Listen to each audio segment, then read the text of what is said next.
umoya oyingcwele ngoba hlezi uba siyamsetsha sakwenza isiphithiphithi. Siyam-invayitha ke khona ukuze azinze phezu kwethu siqhube kunye umsebenzi kaYehova Thixo. Sizolile kukuhle kuthi nokokuba ngaba bekukho inyosi engathi ifuna ukuluma emzimbeni ngamandla eHoly Ghost ngenxa yokokuba siwamemile isuka ithi cwaka. Umali bonke igama lenkosi. Kulungile mphathi. Kuhle uba masibe lapha.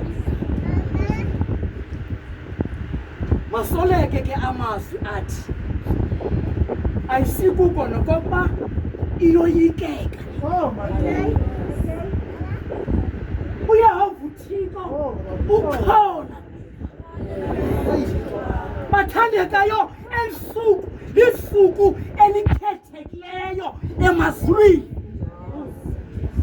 That was noted emazulwini qala hayi apha emhlabeni lenza ke ngoku lafikelela kuthi. Yiyo loo nto yokuqala siqale simema amazwi ucwenge sawusebenza umoya kaThixo nathi sivile ikroniki yelisuku into yoba ngoku uza kuthetha umoya oyingcwele yabe uza kwenzeka amandla kaYehova Thixo. Orayithi ke njengomntu ophile emoyeni bantakwethu omamela kakuhle umoya kaThixo. Umali bonke kanti andifuni ke uyenza ibele apha kwandonga ziyaduma eBethesayida babhek nafoto kwidada lidade esizibeni madoda bathanda abantu bamluleki.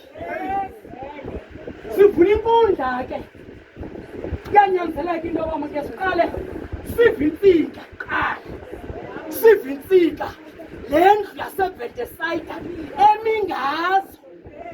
I believe into yoba isame ngentsika eziqinileyo hayi nezigele ngomsebenzi wanamhlanje.